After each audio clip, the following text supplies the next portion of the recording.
Hello friends, आज हमारा assignment problem का थर्ड वीडियो है जिसमें हम लोग इसका जो टाइप है अनबैलेंस्ड असाइनमेंट प्रॉब्लम वो पढ़ने वाले हैं।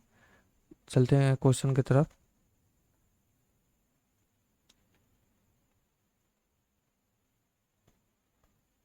क्वेश्चन में अनबैलेंस्ड के अलावा एक और चीज़ दिया है, ये डैश। डैश का मतलब क्या होता है वो भी देखेंगे। पहले देखते हैं अनबैलेंस्ड कैसे है। पहले आइडेंटिफाई करते हैं कि अनबैलेंस्ड कैसे है प्रॉब्लम। ओके, तो अगर इंजीनियर नंबर ऑफ इंजीनियर देखें तो ए बी सी डी यानी कि 4 है।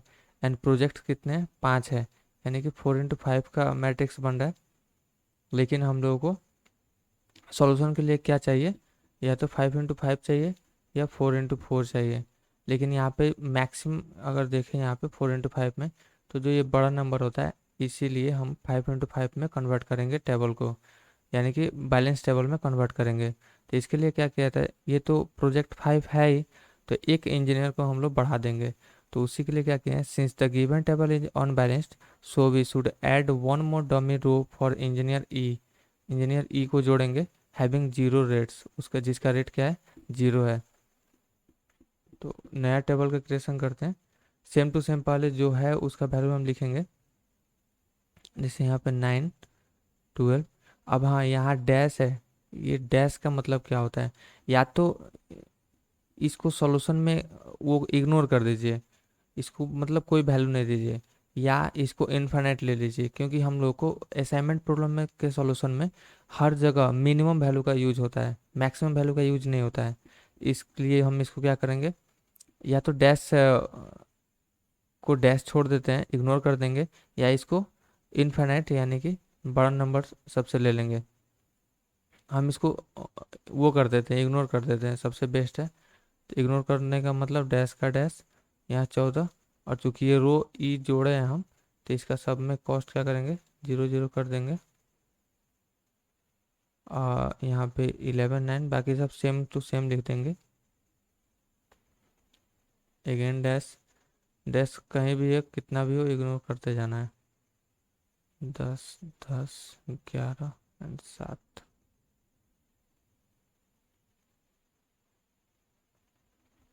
अब यहाँ पे अगर देखें तो नंबर ऑफ इंजीनियर भी 5 है, A B C D. And the number of project कितना है, 5, ये भी। अब यहाँ पे क्या हुआ, बैलेंस हो गया। अब आगे हम लोग जैसे लास्ट में क्या करते हैं, फर्स्ट और सेकंड वीडियो अगर आप देखें तो आपको बताएं कि नीचे जो असाइन वैल्यू आ जाता है वहाँ पे जीरो आता है।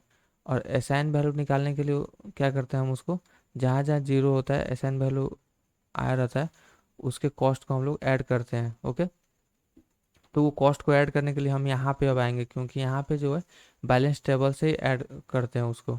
ओके, अब नेक्स्ट देखते हैं हम क्या करना है। अब प्रोसेस क्या है, फर्स्ट हम लोगों को ऑपरेट करना पड़ता है,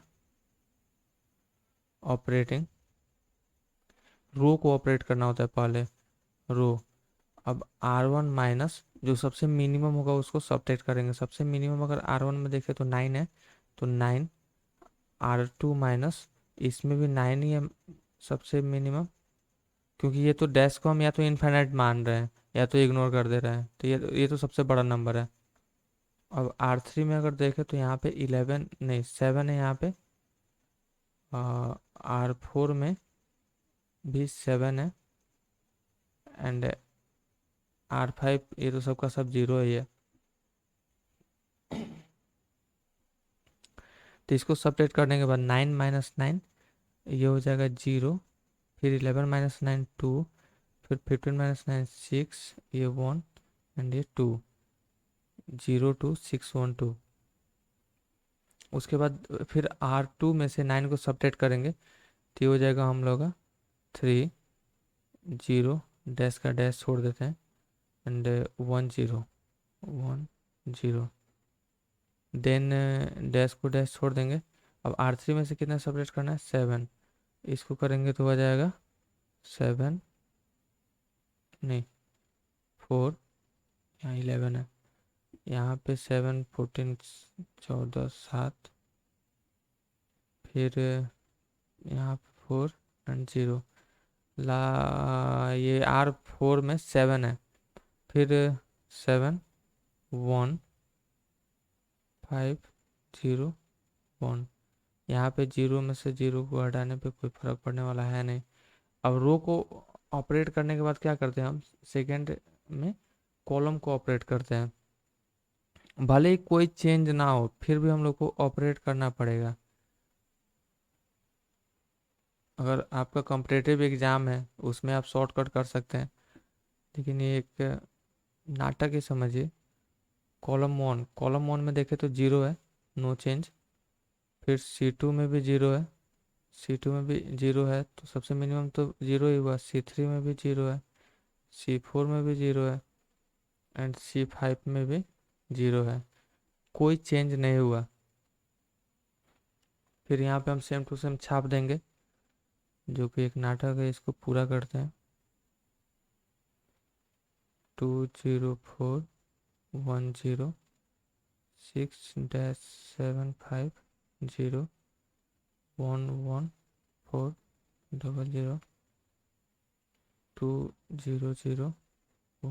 0 अब यहाँ पे असाइन वैल्यू निकालते हैं। हम क्या बोले थे कि रो चेक करेंगे, कॉलम को काट देंगे। तो अगर, और कंडीशन क्या होना चाहिए कि रो या कॉलम में एक जीरो है तभी उस रो को या कॉलम को काटेंगे। तो अगर R1 में देखें यहाँ पे 0 2 6 1 2, यहाँ पे एक ही जीरो है, तो जीरो को असाइन करके रो चेक किया है तो कॉलम को काट देंगे। फिर अगर R2 में देखें तो यहाँ पे दो जीरो है, अभी के लिए इसको छोड़ देते हैं। R3 में देखें C वाले रो में, तो यहाँ पे एक जीरो है, इसको असाइन करेंगे और कॉलम काट देंगे। फिर R4 यानी कि D में देखें तो एक जीरो बचा हुआ है, इसको असाइन करेंगे और कॉलम को काट देंगे। फिर ई में देखें तो दो जीरो है, अभी के लिए इसको छोड़ देते हैं। अब कॉलम चेक करते हैं। कॉलम में चेक करें तो 2 0 4 1 0, यानी कि इसमें दो जीरो है, इसको अभी के लिए छोड़ देते हैं। कॉलम 3 में देखें आप तो यहाँ पे एक जीरो है, इसको असाइन करेंगे। अब कॉलम चेक किए तो इस रो को काट देंगे। और यहाँ पे अगर देखें तो लास्ट एक जीरो बचा है, इसको असाइन करेंगे। अब कॉलम काटिए रो काटिए कोई फर्क नहीं पड़ता है। अब यहाँ पे हम अगर हम देखें तो number of row, number of column,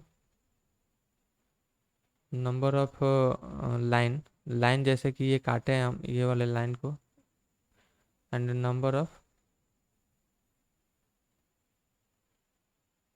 assign cost या असाइन एलिमेंट जो भी बोलिए आप, ये कितना है, सब का सब अगर आप देखें तो 5 आ रहा है, यानी कि हम लोग का जो प्रॉब्लम है ये असाइन हो चुका है। अब इसको हम एक जगह फेयर में लिख देते हैं। ये कितना था, 0 3 -7 5 0 2 0 4 1 0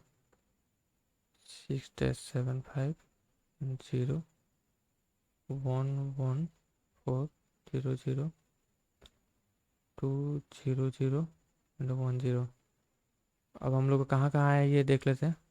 एक इसमें है, एक यहाँ पे है, एक E3, एक ये हो गया D4, ये हो गया C5। ओके। अब लास्ट हम लोग जो क्या किए थे, बैलेंस टेबल निकाले थे, उसमें कितना किसका कॉस्ट है सबको ऐड करने पे हम लोगों का असाइन वैल्यू आ जाएगा, जेड का वैल्यू आ जाएगा। तो चलते हैं उसमें कहाँ कहाँ है। A1 में है, B2 में, A1 B2 ये तो याद रहेगा। लास्ट E3 है यहाँ पे, नहीं, ABCDE, ये याद रखिए। 1 2, नहीं, हाँ 1 2 1 2 5 4 एंड 3, 1 2 5 4 3।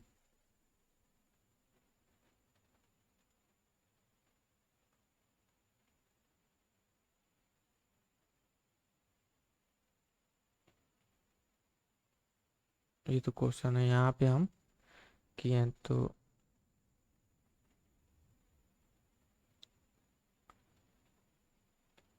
ABCDE था, एंड 1 2 5 4 एंड 3। अगर आप इसका साइन कॉस्ट देखें तो A1 9 है, उसके बाद आपको B2 A19 B2 यहाँ पे 9 है। उसके बाद C5 यहाँ पे 7 है। D4 भी 7 है एंड E3 0 है। अब सबको जोड़ देते हैं 9 9 7 7 एंड 0। इसको यहाँ पे लिख देते हैं आपको Z is equal to 9 + 9 + 7 + 7 + 0 is equal to 28 सच को 28 29 30 31 32 32। ओके, हम लोग का यहाँ पे असाइन वैल्यू आ गया। आई थिंक आप ये अनबैलेंस्ड कैसे हुआ ये समझ लिए होंगे। यहाँ पे अनबैलेंस्ड के लिए क्या किया, सिर्फ एक, अगर यहाँ पे रो में कमी थी, जैसे कि ABCD 4 रो है लेकिन कॉलम ए 1 2 3 4 5 है, तो रो में कमी थी तो हम इसको एक रो जोड़ दिए E।